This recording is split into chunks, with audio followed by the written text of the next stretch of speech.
बुद्ध धर्म के बारे में कहा जाता है कि यह सिर्फ एक धर्म नहीं बल्कि जीने का एक तरीका है। बात अगर बौद्ध स्तूपों की करें तो आपके जहन में सांची स्तूप का नाम ही सबसे पहले आएगा। आना भी स्वाभाविक है क्योंकि इससे पहले केसरिया स्तूप की खोज ही नहीं हुई थी।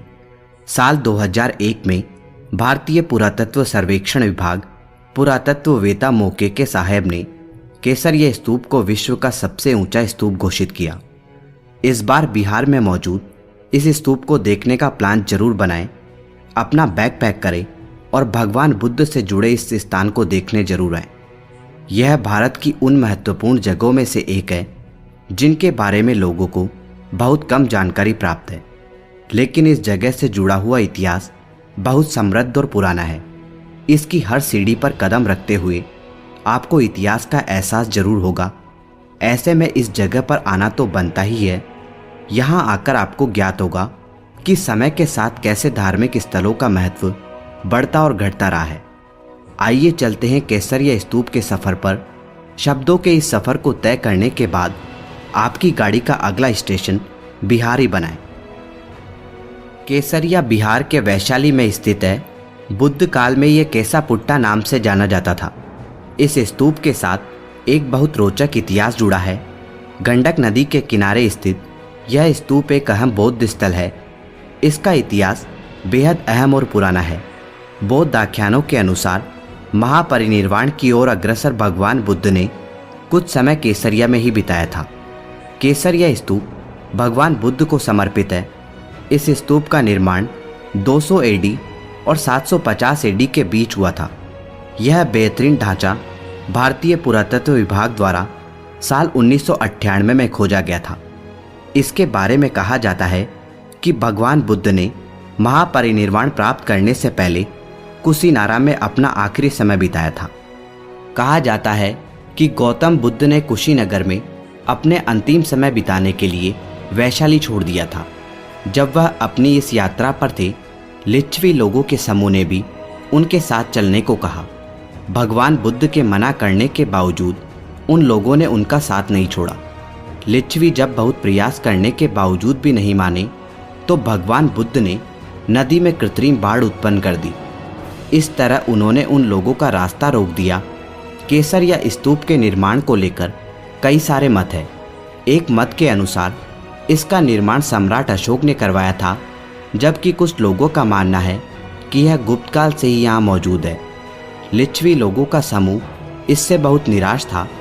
उन लोगों के निराश चेहरे को देखते हुए भगवान बुद्ध ने उन्हें अपनी भिक्षा मांगने वाला कटोरा दे दिया। इस किंवदंती के अनुसार ही यह कहा जाता है कि लिच्छवी लोगों ने बुद्ध के प्रति अपनी श्रद्धा प्रकट करते हुए इस स्तूप का निर्माण किया। इस जगह पर उनके अंतिम दिनों में यहाँ कदम पड़े थे। जब शुरुआत में इसे बनाया गया तब यह मिट्टी या कच्चा था, जो समय के साथ बनता गया और आज के स्तूप के रूप में मौजूद है। यह अद्भुत स्तूप 30 एकड़ में फैला हुआ है।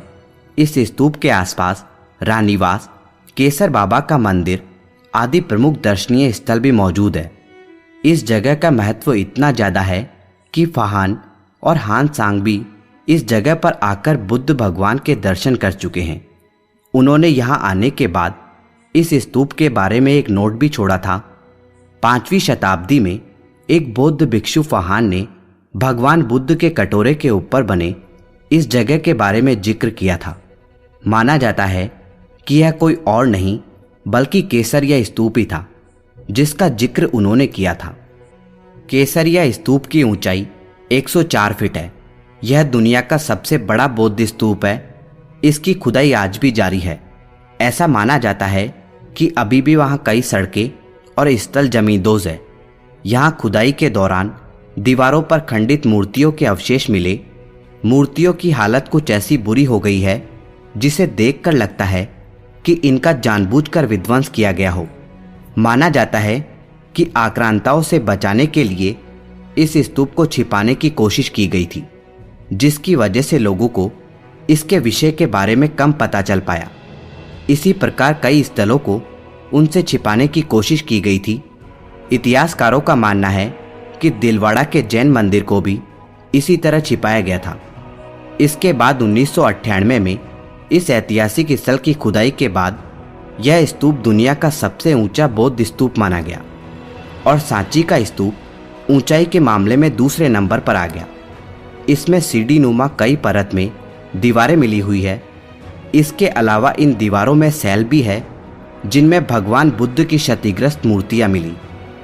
माना जाता है कि काले पत्थर से निर्मित स्तंभ और उन पर बनी कलाकृतियां लगभग 2000 से 5000 ईसा पूर्व की है।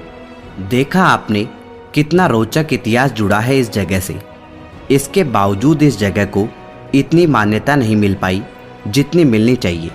बहरहाल पहले की अपेक्षा अब यहाँ पर्यटकों की संख्या बढ़ने लगी है। अब यह विदेशी लोगों के टूरिस्ट स्पॉट में देखा जा सकता है। ऐसे में आप भी इन छुट्टियों यहाँ जाने का प्लान बना सकते हैं, क्योंकि इतिहास से जुड़े स्थानों पर जाकर हमेशा कुछ नया सीखने को मिलता है। साथ ही मानव सभ्यता के निरंतर विकास की कहानी को भी दर्शाता है। तो दोस्तों, ये था केसरिया स्तूप का इतिहास, जहाँ भगवान बुद्ध ने महापरिनिर्वाण से पहले का समय बिताया था। दोस्तों, भगवान बुद्ध से जुड़े इस स्थान के बारे में अपनी राय हमारे साथ कमेंट बॉक्स में ज़रूर शेयर करें।